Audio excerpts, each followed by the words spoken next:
Se a justiça desaparecesse um dia, a vida dos homens não valeria nada, principalmente àqueles que mantêm um juramento moral e digno de respeito sob o manto da honra, da consciência pública, do patriotismo e dos sentimentos de direito e almejada justiça.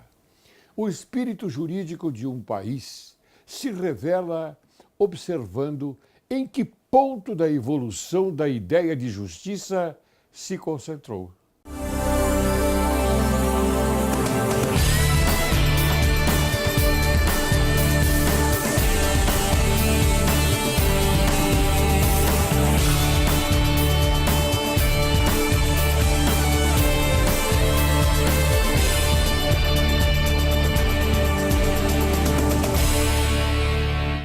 Direito e Justiça em Foco é o teu programa. E o Brasil, o teu país. Inicia o programa de hoje com as inigualáveis palavras de Confúcio. Paga a injúria com indiferença e o benefício com a gratidão.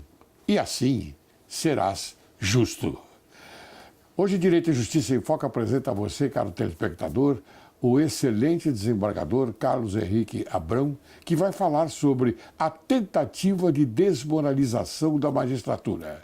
Ele é desembargador do Tribunal de Justiça de São Paulo, doutor em Direito Comercial pela Universidade de São Paulo, especialização em Paris, bolsista convidado pela Universidade de Coimbra, Portugal, pesquisador pela Universidade Heidelberg, Alemanha.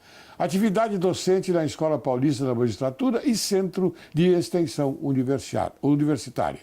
Agraciado com a Medalha Rio Branco, relevantes serviços judiciários prestados, autor de 30 monografias e mais de 300 artigos em revistas especializadas. Seja bem-vindo, desembargador Abrão.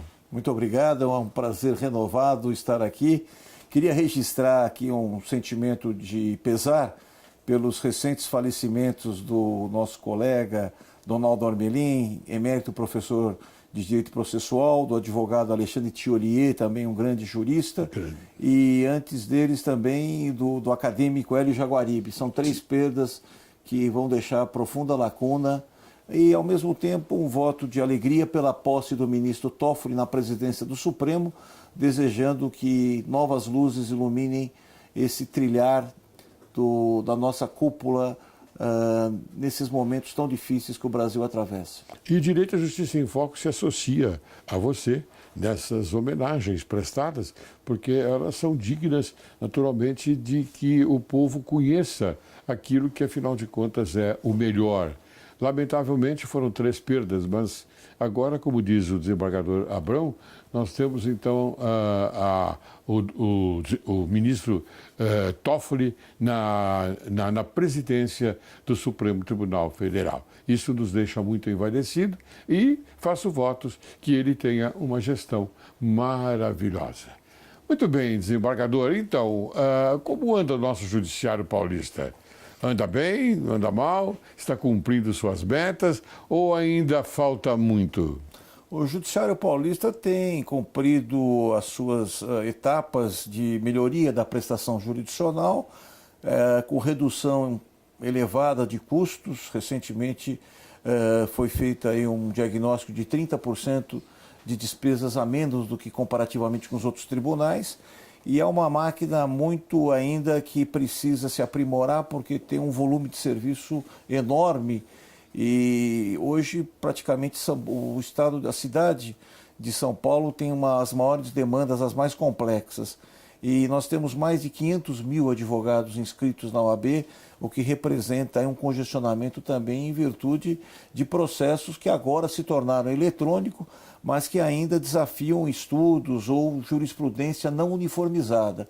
Então, a Corte Paulista tem procurado aumentar o ritmo, julgar mais rapidamente os processos e, ao mesmo tempo, em fina sintonia com o CNJ e com o Superior Tribunal de Justiça e o Supremo Tribunal Federal, cumprir sua missão constitucional. Mas uma coisa eu me adianto até, pergunto a você, mas eu me adianto em falar aquilo que sinto. A credibilidade do Poder Judiciário Paulista é imensa. Ela está envolta no sentido de uma credibilidade fora do comum. porque nós sabemos muito bem que dos três poderes o judiciário é o mais aquele que se comenta o pior daquilo que o Brasil tem. Mas não é verdade. Porque graças ao judiciário é que nós temos condições de levar esse país adiante. O judiciário, eu sempre digo aqui, Abrão, e você sabe disso, o judiciário tem credibilidade, o judiciário está moralizado. Nós temos aqui torcer para que as coisas também andem de acordo com o que a gente almeja, justiça. E falando em justiça e falando em moralização, eu pergunto a você, você acha que o que está acontecendo uma desmoralização da magistratura brasileira? De uma forma geral, o que acontece é que a mídia é um pouco mal informada ou totalmente equivocada, tem feito certas críticas, algumas a gente até compreende, mas outras são excessivas. Isso mostra, induvidosamente, que o judiciário começou a cutucar, começou a mostrar para os poderes econômicos, o poder político, que ele está deixando a situação um pouco desconfortável para aqueles que vinham naquela toada de desvio de dinheiro público, de receitas, cometimento de ilícitos penais, ilícitos tributários, e tudo isso tem desagradado bastante a classe política e também a classe empresarial. Agora, não é fácil você repensar um judiciário atento ao século XXI e também aos prognósticos de uma tecnologia, de ferramentas, de startups que vão surgindo. Recentemente, o presidente que assumiu no Superior Tribunal de Justiça, ministro João Otávio de Noronha, ele destacou que vai fazer um trabalho inteligente em relação ao que tem acontecido lá no próprio tribunal, com robótica, aperfeiçoamento das ferramentas tecnológicas e também diminuição de custos. Hoje você sabe que o judiciário, não só a nível estadual, mas também federal, a nível nacional, enfrenta esses problemas. O que a mídia tem procurado fazer, e até com uma certa, de forma tendenciosa, é dizer que nós queremos reajuste de 16%, que o Supremo se permitiu fazer esse reajuste, mas na realidade esse reajuste sequer foi apresentado ao parlamento. É verdade. E criticam ainda o auxílio moradia. O auxílio moradia é uma verba mínima que todo o pessoal do Legislativo e do Executivo recebe. Agora eu pergunto para você, existe isonomia? Não existe, porque o Judiciário ele está obrigado a deixar o seu cargo, o seu posto aos 75 anos. O mesmo se aplica em relação ao Executivo e Legislativo? Claro que não. Claro que não. Nós temos aí políticos com 80, 85 anos tentando reeleição, o que não é bom para a saúde da democracia. É verdade. Eu tenho uma pergunta interessante sobre isso que vou fazer daqui a pouco. Mas antes de nós prosseguirmos com essa belíssima conversa, eu queria anunciar ao telespectador, porque eu estou esta vantagem na minha concepção a respeito do desembargador Carlos Henrique Abrão. Sou amigo dele com muita honra, gosto muito dele, aprecio aquilo que ele faz, que é um homem inteligente. É um homem inteligente, por isso eu posso até ir mais adiante e dizer que ele é a fonte da sabedoria. Um homem que produz da maneira como ele é de se notar e é de se falar. Ele agora acabou de escrever um livro, Direito do Agronegócio, prefácio de Roberto Rodrigues. Eu mostro para você, o agronegócio brasileiro tem dado repetidas demonstrações de sua enorme competitividade, conquistando crescentes mercados em todos os continentes. Então, este é um livro bastante importante, não é, que o Carlos Henrique Abrão escreveu e com muita vantagem chega ao público e você vai ler de uma forma bastante boa. Apenas fazendo um parênteses, o agronegócio hoje é o segmento que destaca o Brasil no produto interno bruto. E hoje nós temos uma tecnologia no campo, nós temos muitas questões do agronegócio sendo levadas ao exame do judiciário que antigamente não ocorria. E também um número muito elevado de empresas, de usinas em recuperação judicial. Então esses contratos do agronegócio, de parceria, de arrendamento, os próprios títulos rurais do agronegócio, hoje todos eles são questionados no âmbito do judiciário. Então, o próprio Superior Tribunal de Justiça tem procurado uniformizar essa matéria e, ao mesmo tempo, os tribunais estaduais dado um certo conforto para que o agronegócio saiba em relação aos juros, a duração do contrato, renovação de safra. Apenas para que você tenha uma ideia, a atual lei de recuperação, ela tirou o instituto da restituição que havia no diploma de 45. E tem muito produtor que coloca o seu produto em armazéns. Sim. E o dono do armazém é submetido a um processo de recuperação. Ele vai ter que entrar com uma busca e apreensão porque não tem mais restituição. Então, o próprio Congresso Nacional está procurando fazer uma lei para que permita, nesses casos, o produto que está estocado, aguardando a venda para o exterior, para o mercado interno, não seja perdido pelo seu produtor rural. Muito bem, isso está bem definido aqui no seu Claro, livro, né? Evidente. Claro que está. Então, por isso que a gente fala dessa forma, para que o telespectador tenha esse conhecimento. E outro livro que nós temos aqui para destacar é do Modesto Carvalhosa, da Cleptocracia para a Democracia em 2019, um projeto de governo e de Estado.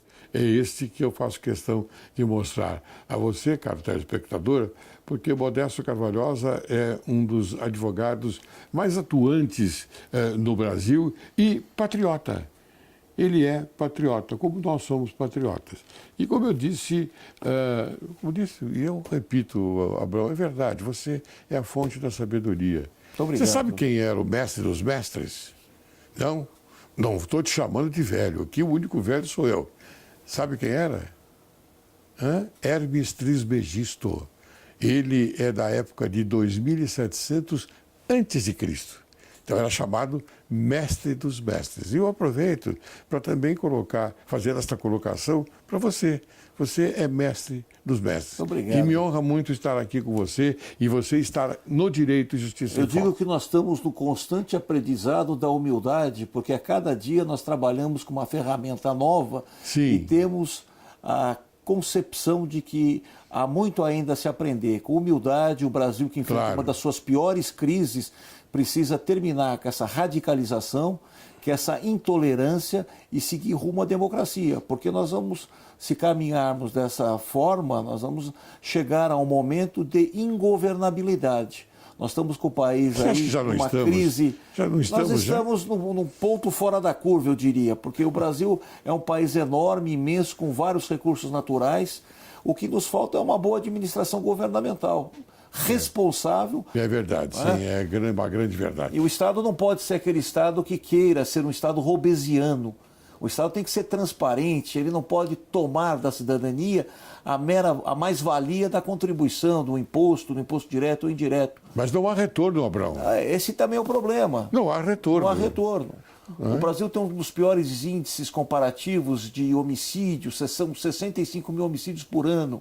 Então nós precisamos acabar com isso, nós precisamos transparência, nós precisamos acabar com essa tributação, como no exemplo dos Estados Unidos, o governo americano que critica o presidente Trump, mas ele tem reduzido sobremodo os tributos de empresas menores. Empresas que têm 100 funcionários, 200 funcionários, elas têm uma redução substancial de alíquota, o que poderia ser adotado aqui no Brasil para microempresa e empresa de pequeno porte. Bom, vamos ver se agora com a mudança de governo, né, a gente consegue isso com novos políticos, novas pessoas que comandem o Brasil. Mas não basta só a reforma de governo. Nós precisamos de uma reforma do Estado. Sem uma mini-reforma constitucional, e a Constituição daqui a um mês vai completar seus 30 anos de vigência, sim, essa Constituição petrificou o Brasil. Ela garante todos os direitos, mas ao mesmo tempo não garante nenhum. No artigo 196, ela garante que o dever do Estado é a saúde. Que saúde que o governo dá? É verdade. Nenhuma. Não existe. Então está tudo numa coxa de retalhos com mais de 100 emendas constitucionais. Então seria o bom momento agora de, em 6 meses, nós nomearmos uma Assembleia Nacional Constituinte e refazermos por completo essa Constituição enxuta, com 50 artigos no máximo, dando uma visão que ela tem que ser perene. Princípios, né? Princípios, fundamentos gerais. Sim, nós estamos vivendo esse problema, lamentavelmente, e os planos de saúde se aproveitam e colocam as mensalidades num patamar bastante complicado para nós, que afinal de contas temos um salário reduzido. não é? Nós que trabalhamos e temos um salário que não é compatível com a realidade. O salário é algo um pouco diferenciado na maioria da população, nós temos que reconhecer. Mas também, desde 2015, não existe nenhuma alteração, ou para aumento ou reajuste. Ao passo que planos de saúde, que nós lidamos isso diariamente lá no foro, eles aumentaram nos últimos 3 anos, inclusive por faixa etária, mais de 200% os planos Sim. de saúde. E o Brasil é engraçado, você é considerado terceira idade para o plano de saúde com 59 anos. Mas para outras coisas, com 60, você é considerado idoso para o estacionamento, para a fila de banco. Então, tem vários conceitos, várias nomenclaturas, várias rubricas. Então, não é um país homogêneo, é um país heterogêneo. O poder econômico classifica de acordo com o seu bel talante. É verdade. Eu acho um absurdo essa história de, por exemplo, você ser considerado sexagenário, ser considerado já idoso, e há necessidade para você provar que você é idoso, há necessidade de um documento expedido pela Prefeitura de São Paulo. Quer dizer, eu acho isso um absurdo, santo Deus. É um absurdo, que se você for estacionar o seu carro e colocar numa vaga de idoso, você tem que ter esse documento para identificar você como idoso. Mas o Brasil chegou a esse caos, essa calamidade, esse colapso em razão da lei do Gerson. Se houvesse cidadania com sociedade organizada, nós não precisaríamos dessas credenciais para utilizar o estacionamento do idoso, do deficiente. As pessoas se respeitariam. Mas aqui, como todos querem ser melhores ou ter preferências e regalias, nós caímos na desconfiança e na fraude. Mas que o Gerson, ele mantinha um lançamento de 30 jardas. E o lançamento dele era maravilhoso. Mas isso foi em 70, né? Foi em 70. Foi em 70. Já faz um bom tempo, né? Naquela época era 90 milhões, hoje são 215 milhões. É verdade, é verdade, é verdade. A coisa mudou radicalmente. Mas continua essa história de a lei do Gerson, não é? Sem dúvida. Que o brasileiro quer levar vantagem em tudo, e não é assim. E não é assim, porque você não pode ter essa concepção de vida. Porque você tendo essa concepção de vida, você arrasta o país para o caos. Na minha visão é isto, não é? Muito bem. Doutor Abrão, me diga uma coisa. Eu queria fazer uma perguntinha a você a respeito de instituições, da destruição das instituições, a construção do Estado de Direito e a destruição das instituições. Você pode falar sobre isso? Então, hoje o cidadão, o eleitor, ele está muito desacreditado do que está aí hoje no nosso modelo, porque esse modelo teve um esgarçamento e eu reputo que ele faliu. A cláusula de barreira, essa criação multifacetária de partidos políticos, hoje não existe uma ideologia. Você vê, horário eleitoral obrigatório nunca devia existir, voto obrigatório também não. Essa farsa que nós temos de um candidato falar 1 segundo, o outro fala 12 minutos, não pode haver, tem que ter isonomia entre todos. E os candidatos mal pronunciam o próprio nome e já pedem o voto. Isso também é incompreensível numa democracia. Então, o que está havendo é um solapamento das instituições no Brasil. Sim. O Legislativo perdeu as suas funções, o Executivo transgrediu as suas metas e o Judiciário avançou em algumas irregularidades de ambos. Daí porque eles falam que houve um ativismo do Poder Judiciário, quando na realidade ele está preenchendo lacunas, porque o Judiciário ele não age de ofício, ele é provocado. Sim, né? claro. Então, todos os recursos que estão nos tribunais e na última instância são provocações que há ou de partidos políticos, ou de agremiações, ou de associações, ou de particulares.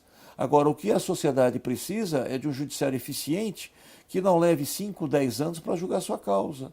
Ou que os recursos repetitivos, aqueles incidentes de assunção de competência, também não demorem 3, 4 anos para serem solucionados. Né? Essa história, por exemplo, do problema da candidatura do Lula, né? Eu vejo que o judiciário demorou muito para decidir. Quer dizer, eles deveriam ter decidido de plano. Não é? Eu falo do Supremo Tribunal Federal. Não é?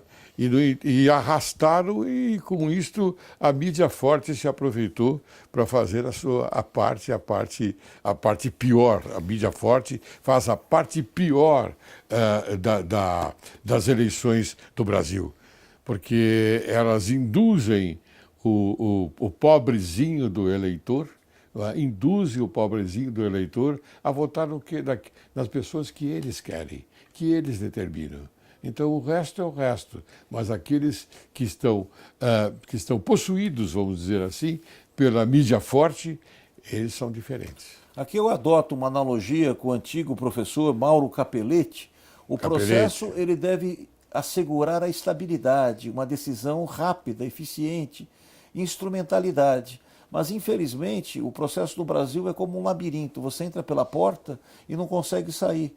Tamanho é o número de oportunidades, de recursos que são utilizados, não só numa instância, mas em outra instância, na Corte Eleitoral, na Corte Constitucional, no Superior Tribunal de Justiça, repisando os mesmos fatos, a mesma tendência, o que não existe hoje em outro país. Muito bem, desembargador Abrão, aqueles envolvidos na trama maquiavélica têm o escopo de destruir e minar juízes? Sim, eu acho que essa situação de enfrentamento nós estamos vivendo hoje. Não apenas pelos juízes que sofrem ameaças, mas também pelo aumento significativo de juízes sendo processados no exercício de suas funções.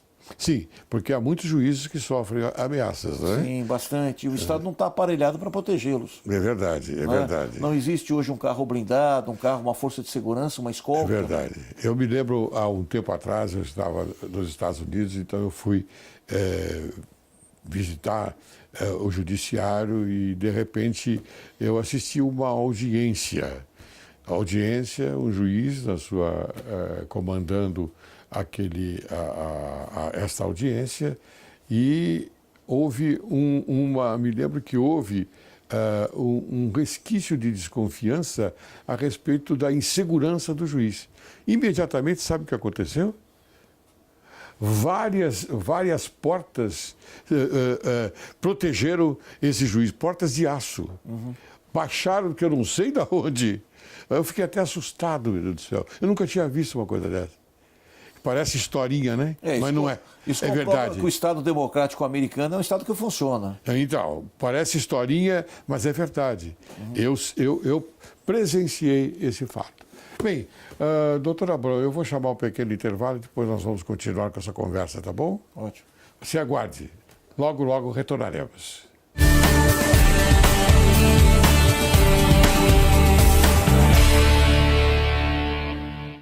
Olá, hoje quero fazer uma pergunta. Já passou pela sua cabeça ou achou que estava sendo testado e manipulado pelos seus filhos? Será que isso acontece mesmo? Com toda segurança, posso dizer que não. Essas são interpretações de nós adultos. Na verdade, as crianças estão sendo mal interpretadas.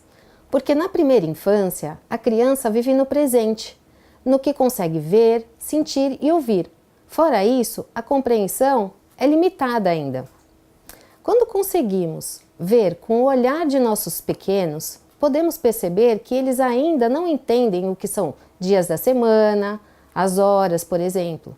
Isso tudo é muito complexo e abstrato para eles.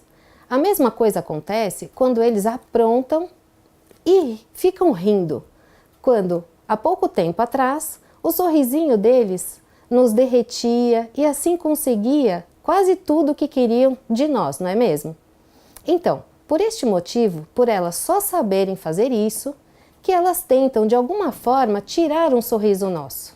Não é porque estão nos testando, mas sim por só saberem fazer isso naquele momento. Saber as etapas do desenvolvimento infantil nos ajuda a evitar erros como esses, evitando cobrar da criança o que elas ainda não têm para dar. A abordagem do coach, junto aos pais, facilita o acompanhamento dessa etapa tão importante de formação e informação da criança. Se vocês gostaram, envie um e-mail para maiores informações que responderei com maior carinho. Obrigada e até o próximo programa.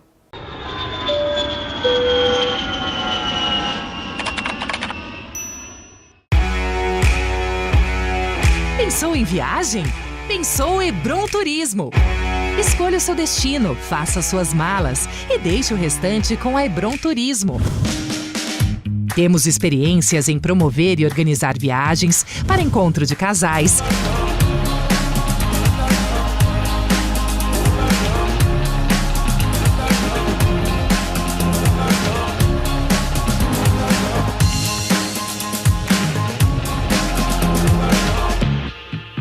acampamento de jovens,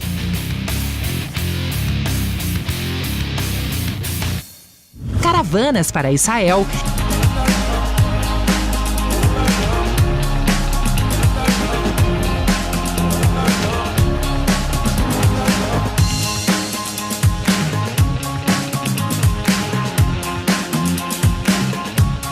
encontros de mulheres,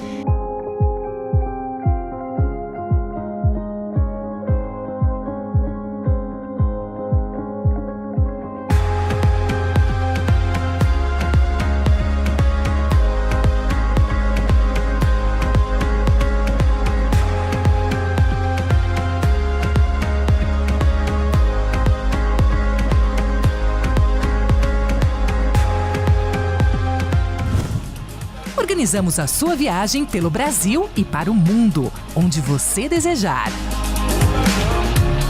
Emitimos passagens e reservamos hotéis para atender a sua igreja em congressos e convenções. E ainda, intercâmbio para estudo, cursos e pacotes especiais para estudos bíblicos com professores da Universidade de Jerusalém. Venha viajar com a Hebron, a sua agência de viagens. Vantagens exclusivas, roteiros especialmente montados para atender o seu perfil. Viaje tranquilo com a Hebron Turismo. Monte a viagem de acordo com o seu perfil. Será um prazer viajar com você. Hebron Turismo.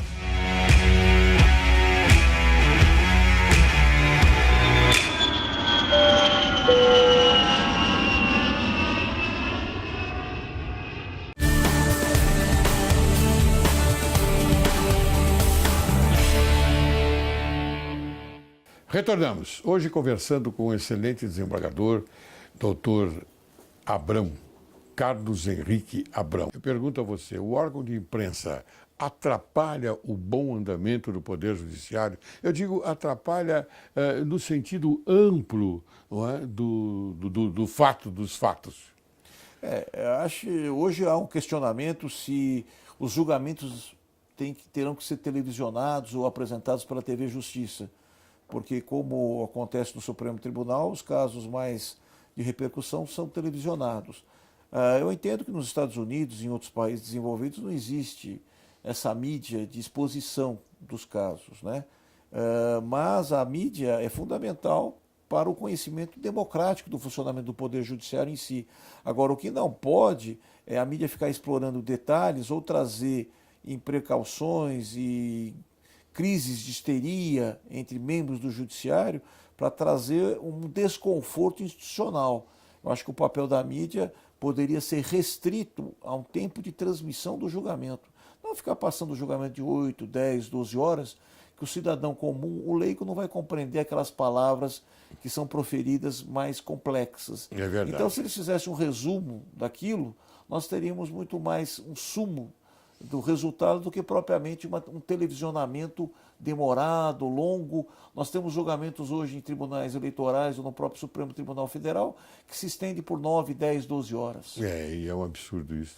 É um absurdo. Devia ter um tempo que o ministro proferisse o voto, 30 minutos. É verdade, é verdade. Não mais do que isso. Mas isso é uma questão de equalização. Porque o voto vai ser declarado, vai Claro. constar depois do voto, divergente e convergente. O importante é que ele resuma o ponto de vista dele, que 30 minutos são suficientes. Porque depois pode ser dito por quem quer. Sim, Né?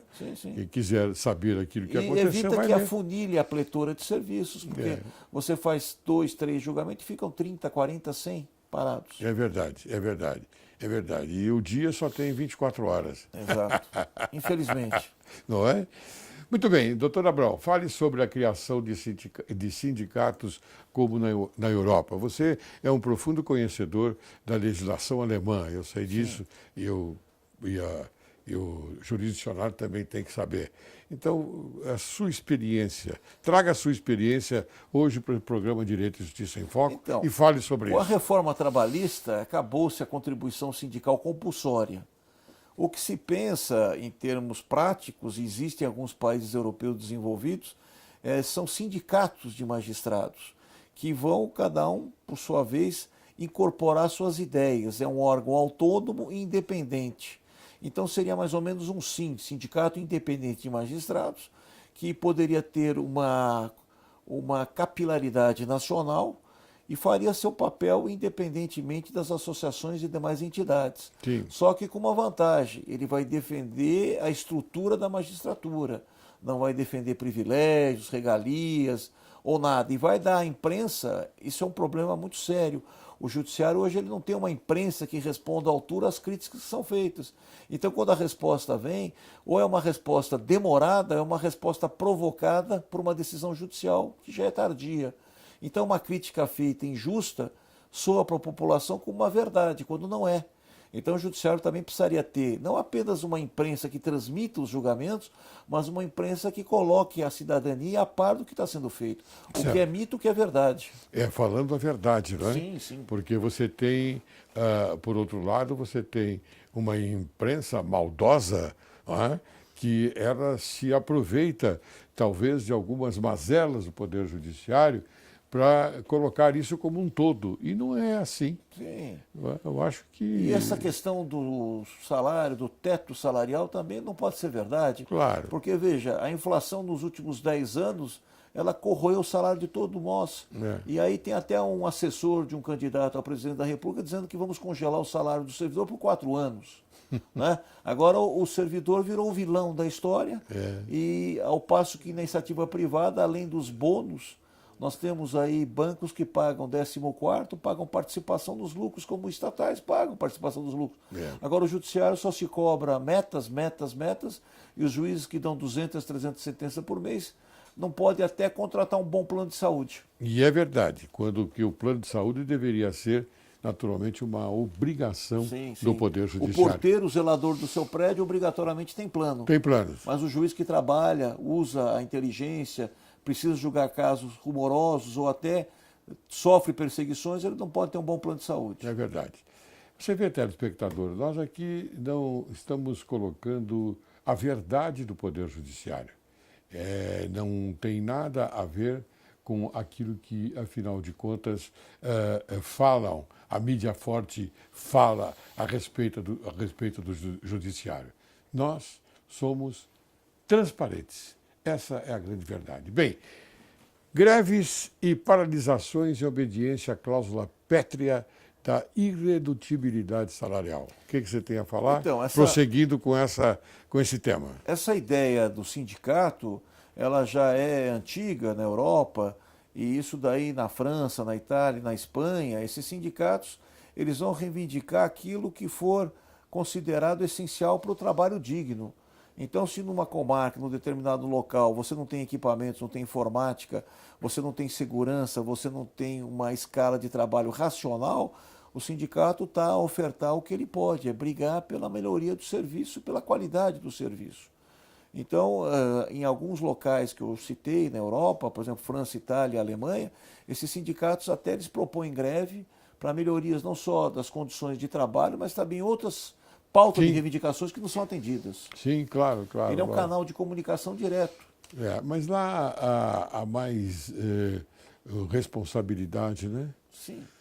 Há respeito pelo ser humano. E há mais seriedade do Estado também. E há respeito pelo ser humano, não é? Também. Me parece que sim. Aqui não há respeito, lamentavelmente. Lá eles viveram a Primeira e Segunda Guerra Mundial e terminou, né? Aqui a nossa guerra nunca termina. Nós estamos constantemente em guerra. A partir do momento em que a hegemonia cultural oblíqua tomou conta do país, porque hoje você vê nas ruas, por exemplo, as vítimas reclamam.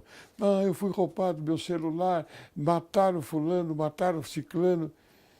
Eu passei a analisar as questões, Abrão, e cheguei à seguinte conclusão, que isso faz parte de um terrorismo praticado por comunistas. Os comunistas, eu digo daquela época da Rússia, não é? Onde os papas do comunismo projetaram essa lamentável manifestação, eles colocam isto como uma atitude séria para eles, tumultuar. Sim. Se você vai às ruas do Brasil, você vê esse assunto tumultuado, ou seja, ação tumultuada. Mas a esquerdização na América Latina não deu certo, falhou. Então, Hoje a esquerda aqui está limitada a poucos países, Venezuela, talvez Nicarágua, esses centros aí que exploram a incredulidade da cidadania e que querem fazer a favelização, trazer a população para uma vida franciscana, e eles ficam na babamescamente utilizando as estatais e outros poderes de Estado para poder se locupletar com dinheiros fora do país, o que não é admissível. Então nós precisamos ter um governo sério, um governo austero, o controle das finanças públicas e um judiciário que toque na ferida, que seja capaz de evitar desvios de recursos, e até defendo que corrupção é crime inafiançável e é crime imprescritível. sim. Você vê, por exemplo, que nos Estados Unidos você anda com... Você tem um veículo, né? Compra um veículo, seja lá qual for, marca que for, e você não tem aquela necessidade de mandar blindar o carro. Aqui no Brasil, você é obrigado a mandar blindar. E a indústria de blindagem no Brasil é que mais cresce em termos de faturamento e também em termos de serviços. Por quê? Porque nós temos que ter os veículos com uma frota blindada, inclusive carros não de luxo, em razão da insegurança que está nas ruas. Exatamente. O policiamento está lá apenas, aparentemente, para fazer lavra-multas ou então para fazer média nas vésperas das eleições. Só isso. Mas não existe um policiamento preventivo como há nos Estados Unidos, como na Europa. Mas inclusive aqui acabaram com as delegacias de polícia. Não tem mais. Hoje é Não tudo existe. BO, eletrônico, digital. Tudo que é isso, meu Deus do céu. Não tem. Você não, O serviço público no Brasil está na UTI. O povo não tem proteção. Nenhuma proteção. Só pagar impostos. Só pagar impostos. E a indústria da multa. E a indústria da multa pela Prefeitura do Estado de São Paulo. Essa é inegociável. Sim, afora os valores elevadíssimos de pedágio. É verdade. Valores absurdos. É verdade. Doutor Abrão, a sociedade brasileira está preparada para assimilar a versão apresentada pelas autoridades brasileiras, no sentido de que o criminoso que atentou contra a vida do Bolsonaro agiu como um lobo solitário e de que terceira pessoa não tenha ajudado na execução do fato criminoso? Eu faço essa pergunta porque eu sou desembargador aposentado do Tribunal de Justiça com muita honra, e a minha jurisdição era a 7ª Câmara Criminal. Eu atuei não só no Tribunal de Alçada Criminal, como também no Tribunal de Justiça na área criminal. Então as coisas não passam para mim de uma forma mais tranquila, como coloca a mídia. Eu pergunto a você, o que você acha dessa minha dicção? Bom, a tua inquietação ela deve ser desvendada pela investigação que está sendo feita. Sim, pela Polícia Federal e pelos órgãos de inteligência. Mas eu estou perguntando, essa investigação? Eu acho que existe pelo menos um clamor de esclarecimento, o que é muito importante. Agora, o que nós temos hoje é que uma legislação penal brasileira ela é muito tímida. Nós estamos vendo aí explosões de caixa eletrônico no Brasil inteiro, em vários estados, e a legislação não muda. Isso devia ser também um crime imprescritível, inafiançável, né? Porque são quadrilhas organizadas. Nós tivemos há poucos dias aí no estado do Nordeste, foi tomado um presídio por forças paramilitar, força de seguranças assim, com um fuzil 1.50, que os policiais tiveram que se resguardar para não serem atingidos. É verdade. Entendeu? Quer dizer, eles têm a ousadia de invadir presídios. E outro também, o carcereiro que tomou umas e outras com bastante vigor, não é? E permitiu que todos os presos fossem soltos. O que nós precisamos é de uma efetiva aplicação da lei penal e da execução penal. Exato. Nós temos muitos benefícios, muitos indutos que hoje não devem mais existir. É assim que eu penso. Muito bem. Os políticos brasileiros exercem influência no poder de decisão do judiciário, Abrão? É inegável isso. Basta dizer como é formada a composição das cortes superiores. Nós temos aí que mudar esse sistema e, a partir de uma nova Constituição, ditar que metade ou mais da metade dos componentes eles serão provenientes de juízes de carreira e não indicados ou políticos indicados ou outras coisas, porque isso também tira um pouco a credibilidade. Nos Estados Unidos existe um juiz eleito Mas eu não sou favorável ao juiz eleito, porque isso também vincula você com o seu eleitorado. Então, acho que não é razoável, não te dá a suficiente independência como juiz concursado. Sim. Muito bem. Há consciência pública nas propostas dos candidatos ao exercício do poder no cargo de presidente da República? Nós temos muita pirotecnia. Muitos candidatos prometem mundos e fundos, dizem que vão reduzir o déficit coisa que não é da competência deles. Exato, eles invadem várias searas, mas como as promessas não são registradas e não se constituem no recall, porque nós deveríamos ter um recall da classe política, a cada 2 anos, se confirmado ou saído do cargo, nosso presidencialismo vive uma crise, porque na realidade ele é muito dependente do parlamento. E se não houver essa manobra para aprovação dos projetos, das medidas provisórias, o presidente fica um lobo solitário. É verdade, é verdade. Você ele tem não governa. Razão. É verdade. Muito bem. Você entende que a Comissão de Direitos da ONU, composta por 2 membros, tem legitimidade para suspender a confirmação da condenação de Lula da Silva pelo TRF4? Eu acho que é uma indevida intromissão na soberania do país, inclusive a manifestação em relação à candidatura. A minha visão é que nós devemos nos ater aos nossos órgãos jurisdicionais, aos nossos tribunais. E se o Tribunal Superior Eleitoral confirmou que ele não pode ser candidato e o Supremo também se pronunciou da mesma forma, evidentemente que não será uma corte administrativa que mudará a decisão de uma corte soberana. São as autoridades soberanas que, afinal de contas, falaram sobre isso e ponto final. Então, desembargador Abrão, um advogado fez uma pergunta para você. Você pode responder? Claro. Está aí. Caro desembargador Carlos Henrique Abrão, para que possamos atingir a ânsia que o povo brasileiro necessita, teríamos que ter uma ampla reforma política, não permitindo a reeleição após um mandato e abolindo o nepotismo das eleições gerais. Qual a opinião do senhor? Primeiro, nós dependemos de uma reforma político-partidária. Nós temos que reduzir os partidos políticos nesse país no máximo a 6. Segundo, acabar com o voto obrigatório e com o horário eleitoral obrigatório.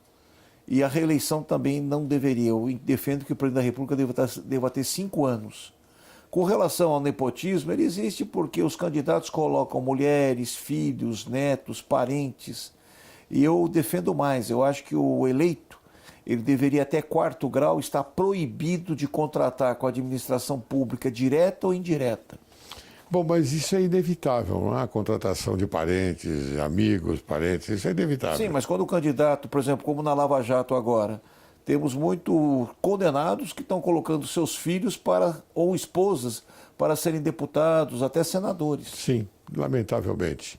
Bem, Abrão, eu já estou finalizando o programa, lamentavelmente, como eu digo sempre, porque quando a gente tem a oportunidade de trazer uma pessoa como você aqui no programa Direito e Justiça em Foco, a gente fica bastante honrado, não é? Porque nós passamos a credibilidade para o jurisdicionado, para a sociedade brasileira.